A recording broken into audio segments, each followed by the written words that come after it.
MLA সাহেবের উপরে আরেকটা আরোপ আমার কাছে একটা কোয়েশন আইছে যে আপনি যখন মানে ছাত্র রাজনীতিতে আসলা, যখন করিমগঞ্জ কলেজে আপনি স্টাডি করতা, ও টাইমও কিছু মুসলিম ছাত্র যারা মানে কলেজে পড়তো, বিশেষ করে যারা মৌলানা ব্যাকগ্রাউন্ডের যারা থাকে, তো কিছু সময় বলেন আপনি কোনো একটা টাইমও তার তকি টানাটানি বা ও ধরনের কিটা একটা জিনিসও আপনি ইনভলভ আছেন, মানে একটা আরোপ আপনার উপরে লাগছে।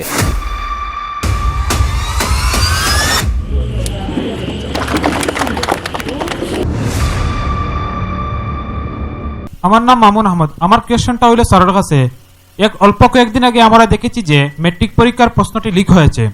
সেই লিক হয়েছে, তার পিছনে কারণটা কি, এবং বিরোধী দলের কোনো একটি ভূমিকা নেই, সেটার পিছনে কারণটা কি হতে পারে?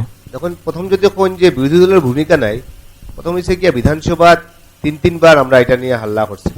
গতকালকে আমরা সেবাদ গেছি, সেবার চেয়ারম্যানের লগে যোগাযোগ করছি, এবং সেই ব্যাপারে রুল 50 প্রায় 2.5 ঘন্টার ডিসকাশন হইল গিয়া 1 তারিখ এটার উপরে ডিসকাশন হইব যে কি করা যায়, কি করলে ভালো হইব। সেবাটারে সংস্কারের কথা কোয়া হয়েছিল, সেই সেবার সংস্কারটা কিরকম হইব। সেই সেবার মধ্যে 3rd গ্রেড 4th গ্রেড চাকরি লাগে সেবা করা হয়েছে না, সেবা করা হয়েছে সেবা ইজ মিন ফর স্টুডেন্ট, ছাত্রছাত্রীদের লাগে সেবা করা হয়েছে। এই ছাত্রছাত্রীর উন্নয়নের চিন্তাধারা না করিয়া এই সেবারে যে 3rd গ্রেড 4th গ্রেড চাকরি লাগে ব্যবহার করা হয়, এটার লাগে হুলস্থুল হয়েছে, এবং এটা নিয়ে প্রায় 2.5 ঘন্টার একটা ডিসকাশন আছে। বিধায়ক হিসাবে আমিও এই ডিসকাশনে পার্ট নইব, আমি এটার মধ্যে পার্ট নইব, এটার মধ্যে থাকবো। 2 নম্বর কথা হয়েছে গিয়া এই যে কোয়েশনটা লিক হয়েছে, যেটা যেহেতু সেবা আসাম গভর্নমেন্টের আন্ডারে চলে, যেহেতু সেবা কোনো স্বতন্ত্র কোনো একটা ইয়ে না, এটার মধ্যে আসাম গভর্নমেন্টের কিভাবে পরীক্ষা হইতো, কিভাবে পরীক্ষা হইতো না, কোন দিন পরীক্ষা হইতো, রুটিন কিরকম হইতো, এভরিথিং আসাম গভর্নমেন্টের তৎপরতা থাকে। অতএব যেহেতু আসাম গভর্নমেন্টের তৎপরতা থাকে, আমরা পাওয়ারে প্রশ্ন করতাম, এবং বিধায়ক হিসাবে একটা অপোজিশন লিডার হিসাবে আমরা সবসময় এই প্রশ্ন করিয়া গেছি, আন্দোলন করিয়া গেছি। 1 তারিখে আন্দোলন হইব, এবং যতদিন না পর্যন্ত সেবার সংস্কার হয়, খালি মুখে কইলে হইতো নাই সেবার সংস্কার। মুখ্যমন্ত্রী উঠিয়া কইছিল যে সেবার আবার সংস্কার কিতা, ঘরের আবার সংস্কার হয়নি। একটা ঘর বানাইছি, ঘরের তো আর সংস্কার হয় না, ঘর ঠিক করতে পারলে সংস্কারের কিতা, সেবা তো আছি, সেবারে আবার কিতা ঠিক করা হইতো।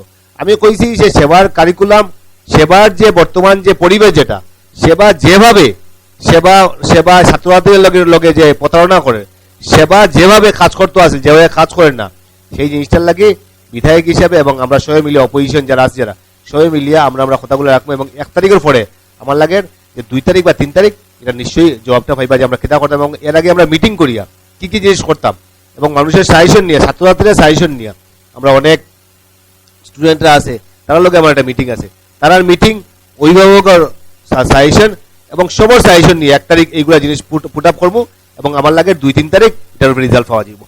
ইদানিং আপনি রাজনীতির সঙ্গে জড়িত আছেন, দীর্ঘদিন থেকে একটি দলভুক্ত রাজনীতি করছেন, কিন্তু আপনি নির্বাচিত প্রতিনিধি হওয়ার পর উত্তর করিমগঞ্জের সব জনতার প্রতিনিধি আপনি, সেটা সংবিধান বলে দিয়েছে। কিন্তু ইদানিং দেখা যাচ্ছে অ্যাসেম্বলিতে আপনাদেরই সম্মুখে আমাদের সবারই শ্রদ্ধেয় মুখ্যমন্ত্রী মহোদয় বিভিন্ন ধরনের পার্সিয়াল কথাগুলা আপনাদের 126 জন সদস্যের সম্মুখে তিনি অকপটে বলে যাচ্ছেন। এ ব্যাপারে আপনার প্রতিক্রিয়াটা আমরা জানতে চাই। দেখুন, 126 জনের মধ্যে প্রথম হচ্ছে গিয়ে আমরা 24 জন হইল গিয়া from Congress party, from our party, এরকম ইউডিএফ এর আছে 13 জন, নির্দল মিলিয়ে আই থিঙ্ক 45 জন আমরা বিরোধী আছি, এবং শাসক দলের রেস্ট অফ যারা আছে, যারা সব শাসক দলের হয়। এবং 2 নম্বর কথা হয়েছে গিয়া যে বিধায়ক হওয়ার পরে আমি মনে করি যে আমার এই টেনিয়র যেটা আছে 2011 থেকে 2023 অব্দি যতটা বিধানসভা হয়েছে আমি অন রেকর্ড হইলাম, এবং প্রত্যেকটা বিধানসভার এমন কোনো ইস্যু নাই যে ইস্যুর উপরে আমি বক্তব্য রাখছি না, যে ইস্যু হোক। অতএব আমি মনে করি যে আমার রাজনৈতিক জীবন এবং আমরা বরাক ভ্যালির জনপ্রতিনিধি যারা আছে আমার থেকে অনেক এডুকেটেড, অনেক ভালো ভালো, অনেক স্কলার মানুষ এই অঞ্চলের বিধায়ক হয়েছেন, এর প্রতি আমার নমস্য ব্যক্তিদের প্রতি আমার শ্রদ্ধা প্রণাম নিবেদন করলাম এর প্রতি। কারণ এরা যেভাবে আমার এই অঞ্চলের লাগি, আমরা এই বরাক ভ্যালির লাগি নিজেরে সমর্পিত করছেন। কিন্তু আমি মনে করি যে এই 11 বছর 12 বছরে আমি যতটা ডিবেট করছি, অথবা স্বাধীনতার পরে কোনো এমএলএ হয়তো বা এই 11 বছর টামে অতটুকু ডিবেট করছে, কারণ প্রত্যেকটা ইস্যুতে আমি ডিবেট করছি এবং ডিবেট করছি মুখ্যমন্ত্রীর সামনে দিবার তো মুখ্যমন্ত্রীর সামনে দাঁড়িয়ে ডিবেট করছি, দাঁড়িয়ে সামনে একটা কইছি, পিছে একটা কথা কইছি না। এবং আজকের দিনে অনলাইন আছে সব জিনিস, আপনারা দেখতে পারেন, ঘরে বইয়া বইয়া দেখা যায় যে খে কিতা কইরা, আমি সুর কইরাম না ফির কইরাম, আমি বালা মানুষ কইরাম না বাজে মানুষ কইরাম, সব অনলাইনে থাকে, অনলাইনে দেখতে পারবো। তাই আমি মনে করি বিগত দিনেও বোল্ডলি কইছি, ওখানেও বোল্ডলি কইরাম, আমার কিছু আওয়াজ আওয়ার কিছু নাই যে রাজনৈতিক জীবনে পাইতাম। 3 বার বিধায়ক হইছি, উত্তর করিমগঞ্জের মানুষে বানাইছে, এই অঞ্চলের মানুষের সহযোগিতা আশীর্বাদ দোয়ায় আজকে বিধায়ক হইছি, এটাই আমার জীবনের প্রাপ্তি। আর জীবনে ফিস দেখাইয়া সামনে একটা কথা ফিসে একটা কথা এটা কইছি না, বিধানসভার ভিতরে একটা কথা, বিধানসভার বাইরে একটা কথা কইছি না। যে কথা বিধানসভার কথা ভিতরে কইছি সেই কথা বিধানসভার বাইরেও কইছি, যেটা বাইরে কইছি এটা যেভাবে হোক বিধানসভার সামনে মুখ্যমন্ত্রীর সামনে দাঁড়াইয়া এই কথা কইছি এবং সামনের দিনেও কইয়া থাকবো। অতএব সামনের দিনেও সমাজের ন্যায় প্রতিষ্ঠা করার লাগে।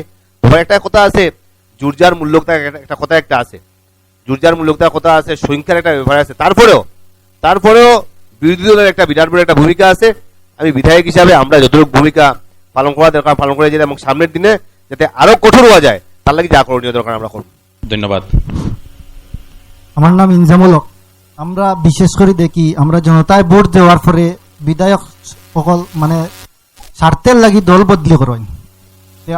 বিশেষ করে দেখা গেছে আমরা আসামও বেশিরভাগ বিধায়ক মানে বিজেপি দলে যোগদান করছেন স্বার্থের লাগি। আপনি কিতা ডিলিমিটেশনের পরে আপনি কিতা বিজেপি দলে যোগদান করবানি?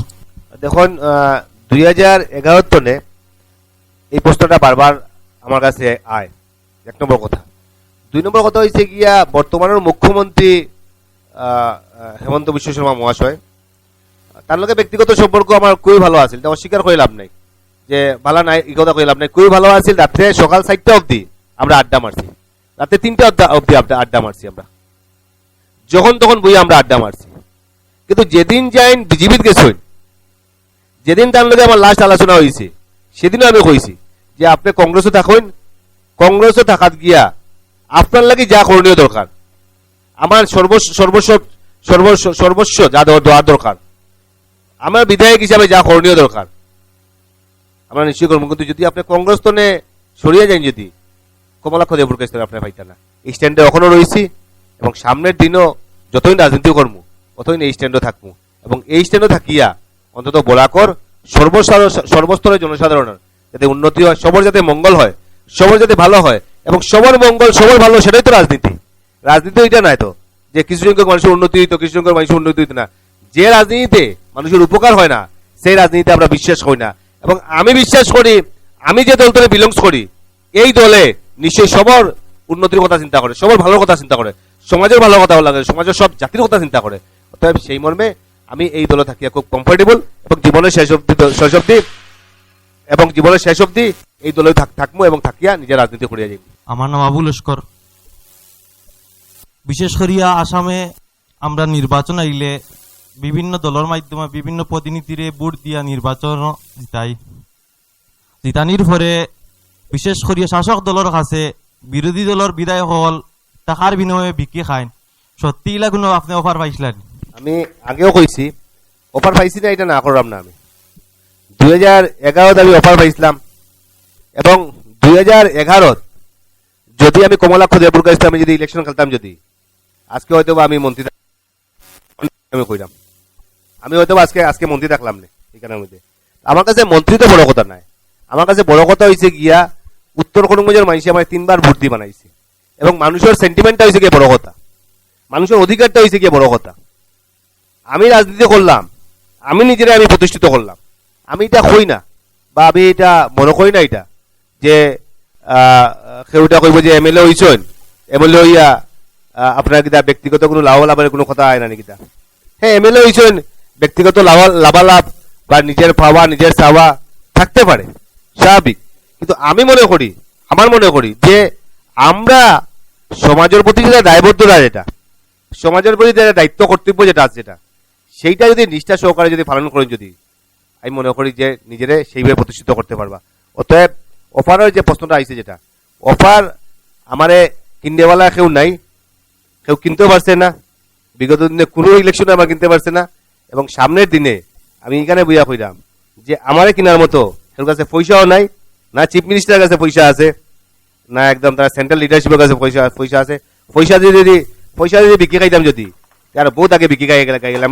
2011 সনে আজকে 3 বারও রাজনীতি করছি জীবনে, যাতে কোনোদিন যাতে এই বদনাম যাতে লাগে না যাতে, এবং এটার লাগি যেভাবে স্ট্যান্ড লইতে লাগে, যেটা করতে লাগে, আমার নিশ্চয়ই মানুষের সেন্টিমেন্ট, মানুষের স্বার্থে, এবং যেহেতু আজকে খোয়া হয়েছে, এটা মনে হয় যে রাজ্যসভার ভোটের কথা, এটা খোয়া হয় যে রাষ্ট্রপতির ভোটের কথা, এটা খোয়া অনেক খোয়া হয়। আসলে আমার যে ভোটটা আমরা ভুলি যাই, আমি যে গিয়ে ভোটটা দিই যাই কেন, এই ভোটটা তো আমার ভোট নয়, তো এটা উত্তর কর্মীর মানুষের ভোট। তো আমার বিধায়ক বানাইছে দিকে আমি ভোট দিতে পাইতাম, আমার যদি এরা বিধায়ক বানাইতে পারতে আমি তোরাও ভোটতে পারলাম না। অতএব এই ভোটটা তো আমার ভোট না, এই ভোটটা হইল গিয়া উত্তর করিমগঞ্জের মানুষের ভোট।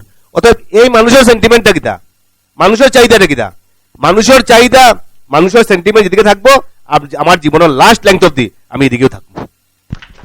ধন্যবাদ।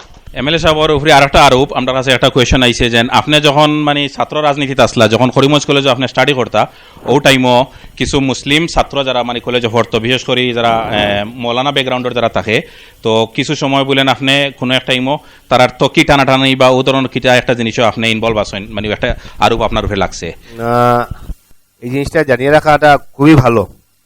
আমি কনজিকিউটিভ 3 বার জিএসবিপি কনজিকিউটিভ হয়েছি। আমি আমার করিমগঞ্জ কলেজের ইতিহাসও জিএস হওয়ার পরে আবার ভিপি হয়ে গেছি, লগালগ ভিপি হয়েছি জিএস হওয়ার পরে, কারণ এই একটা আমার ভিতরে হওয়া যায় না, আমি এখানে আবার হয়েছি। কথা হয়েছে গিয়া যে এই যে তকি টানাটানি কথাটা খোয়া হয়েছে, আমি ক্লিয়ারলি জিনিসটা কইলাম। আমি যখন ইলেকশন করিমগঞ্জ কলেজে ঢুকছি, এবং আরো মজার কথা, সবাই সময় পাইল গিয়ে 5 বছর পায় করিমগঞ্জ কলেজে গিয়া। আমি হায়ার সেকেন্ডারি গভর্নমেন্ট স্কুলে পড়ছি, ডিগ্রি 3 বছর করিমগঞ্জ কলেজে পড়ছি আমি। অতএব আমার জীবনে আমি 5 বছর সময় পাইছি না, আমি 3 বছর সময় পাইছি। 3 বছর সময় পাইছি, সেই 3 বছরের মধ্যে আমি 3টা ইলেকশন খেলছি। সবচেয়ে বড় কথা হয়েছে গিয়া, এবং সেই ইলেকশন খেলার সুবাদে আপনারা খুশিই বাসি জিনিসটা জানিয়া যে প্রথম ঢুকছি যখন করিমগঞ্জ কলেজে, তখন ঢুকিয়া দেখছি যে এইরকম একটা বাতাবরণ, সেই বাতাবরণে আমরা এরকম প্রায় 40-50টা আমরা ছেলেরা আসলাম, একদম বাড়ার মধ্যে সুজা করিয়া এমন একটা পরিবেশ করছি। জিএস বিপি যখন খেলা হয় যখন, তখন আমার এগেইনস্টে কোনো মুসলিম ক্যান্ডিডেট খেলছে না, I am the only candidate.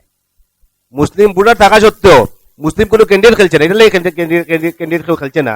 তারা কথা হইল গিয়া যে আপনি একমাত্র বিধায়ক পাইছি, যে বিধায়কে সত্যির লাগিয়ে আপনারা করছেন, যে বিধায়কে সত্যি কথা, সরি সে যে জেনারেল সেক্রেটারি সত্য কথা কইছেন, যে জেনারেল সেক্রেটারি সামনে গিয়ে দাঁড়িয়ে প্রতিবাদ করছেন। অতএব আমি মনে করি যে আমার প্রথমবার, দ্বিতীয়বারও আমি থামস আপ ভোট পাইছি ফ্রম মাইনরিটি কমিউনিটিস, এবং বিপির সময় কোনো ক্যান্ডিডেট দাঁড়া হয়েছে না আমারে, তখন জানাই রাখা ভালা, রাইজ আসিল, আমার রাজা আসিল, তারা সবু আসিল। আমরা যে প্রবলেম যেটা আছে, সেই প্রবলেমটা যেহেতু কমলাক্ষ দেবর কাছে তাই নয় জিনিসটা সলভ করা, অতএব আমরা বিপিতে আমরা কোনো কন্টেস্ট করতাম না, আমরা কমলাক্ষ দেবর কাছে আমরা ফ্রি হারিয়ে গেলাম। সেই মর্মে আমি বিপির সবচেয়ে ভোটে আমি জিতিয়ে আইছি, সেই সুবাদে আপনারা জ্ঞাতার্থে সেই কথাটা জানাই রাখলাম আমি।